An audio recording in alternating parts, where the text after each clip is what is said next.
has been really reshaping my life from before I was born. My oldest brother was diagnosed with cancer when my mom was pregnant with me. Then when I was a teenager, my sister was diagnosed with cancer. When I was in my 20s, my father was diagnosed with cancer. And when I was in my 30s, I was diagnosed with cancer. So needless to say that now that I'm in my 40s, I really want to make it through this decade with nobody in my immediate family being diagnosed with cancer. And each of the members of my family have experienced, as we call it, the scars, burns, drugs, and tattoos to various degrees. These are kind of like the markers of most cancer patients, and they come from all sorts of different things, from either your surgery, from your radiation, from the emotions that you go through, from drugs that take you to the brink of death just to bring you back, and tattoos, which was one of the things I discovered, is that when you go for your radiation appointment, they forget to mention this, that in order to direct the machine properly, they need to give you some tattoos. And so my first 3 tattoos I ever got in my life was when I was getting ready for my radiation. And so it was kind of like this surprise, like, hello, I'm getting some tattoos today. They're pretty boring. They're just like a dot here, and a dot here. But the point is, I can say I have 3 tattoos. So from the radiation, though, there is some side benefits, and also as well from having surgery, I can say there are some side benefits. 1, radiation kills all hair follicles, and if you're getting radiation of your underarm, you never have to shave it again. 2, if you get a mastectomy for the rest of your life, your health insurance company will pay for your bras as expensive as you want them. So we moved up from department store to the full high-end lingerie stores, and I don't have to pay a dime. So there are side benefits, to these experiences. So and these are stats I think most of you probably know, and this is part of the reason why I did this talk, is because cancer kind of touches a lot of us. So in your lifetime, 1 in 2 Canadians are going to have cancer, and 1 in 4 are going to die from the disease. That's just the straight out reality. And for my family, this is concrete, hardcore reality stats for us. So between the 4 members, we all are 1. So I'm the one that had breast cancer. My sister was the one that had a choriocarcinoma. If you ever want details on that, I can tell you later. My brother had a neuroblastoma, and my father had esophageal cancer. And then my sister and I, we are 2.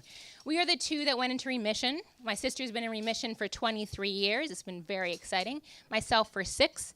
And my brother and father are also 2. They're the 2 that died of the disease. My brother at the age of 3, and my father in his 63rd year. And but each of these experiences that I had with cancer over my lifetime really taught me some unique things and some of the best life lessons that I've ever learned. And so when my brother passed away, what I learned was that grieving is a part of life that continues your lifetime, and that even in grief, there's a lot of joy. And so every birthday and every anniversary of my brother Eli's death, we always go out to his grave.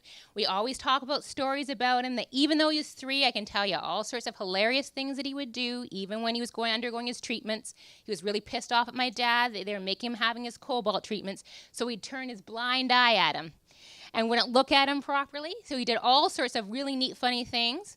He also didn't tell my mom when I was hiding underneath the bed while she was running around the house frantically looking for me, even though he knew exactly where I was hiding.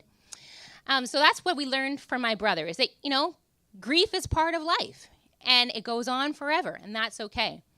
When my sister got cancer, I learned that you can grieve about things that aren't even physical death. You can grieve about opportunities that are lost. You can grieve about dreams that can happen. And you can also have emotions of jealousy because someone else is getting all the attention, even though you know that they're having a really sucky time at it. It's hardcore, not fun, really not wretched feelings, but you still kind of feel gee, everyone's giving her all the attention. And so that was kind of one of the big things I learned, is that sometimes we have these feelings of jealousy even when we intellectually know that they may not be right. And the other thing I learned when I was in my late 20s is when my father was diagnosed with cancer, is that even though intellectually I know this, and I'm sure every single person in this room knows this, parents can't live forever. In my mind, emotionally, I thought Mom and Dad were going to live forever.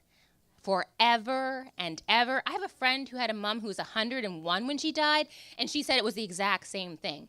So it was kind of one of those things where really realizing that even though you know some things on one level, you really don't know them on another level. I also learned that sitting with someone when they're dying is a beautiful, beautiful thing. Even when that person does not want to die and has told you point blank that they don't really want their life to end now, they can die with dignity and grace, and it can be a beautiful moment where you're together sharing time with each other. And so that was like a really big lesson that I learned. But the largest lessons I learned was when I had cancer myself. And I think that's often the way it is for us, is that, you know, when it's outside of us a little bit, it's not the same as when it's inside. And during my time with cancer, there was a number of things that happened. You know, you have all your treatments and you have to go see all your doctors. And I had like medical appointments like you wouldn't believe. I can tell you probably the names of almost all the doctors and nurses at the Guelph General. I was there 44 times my first year. So lots of all those things. But those aren't the things that really stick out to me. The things that stick out are the one cookie, the one glass of juice, the one back rub the nurse gave me when the doctor told me I had cancer. The friend who went to almost all my medical appointments because my husband was looking after the kids and was the eyes and ears and mind and like reminding us of what they said because nothing was absorbing at the time. It was all my other friends who kept trying to make my life normal by bringing things over and chatting about all the normal things in life when life didn't feel normal at all. It was seeing that life is so much more than what I had thought it was up to that moment.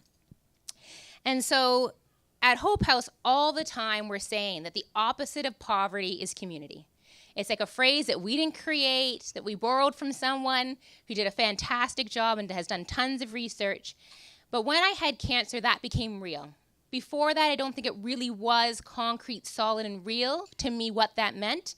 But cancer taught me that the opposite of poverty is community. It's all those people who step in, who fill the void, who help to bring things back to some kind of semblance of normalcy, even if it is just reminding you of who you are and who you've lost or maybe thought you've lost and bringing that back to you. And so I believe that cancer has really shown me that the actions of a few people can make all the difference in the world. Cancer has shown me that you can grieve and that grief lasts a lifetime and yet it can still be a beautiful, beautiful thing.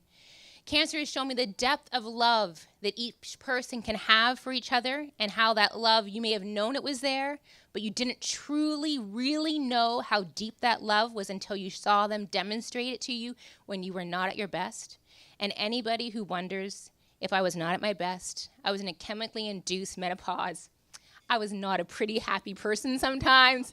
My hormones were all over the map. And so there was definitely very many moments when I was not at my best. And the most important thing I think the cancer has shown me is how one person giving another person their undivided attention can completely change that person's world. And so that's what I have to say is that for me, I am a better person today because I had cancer. I do not want to ever go through that again, but I'm a better person today. So thank you.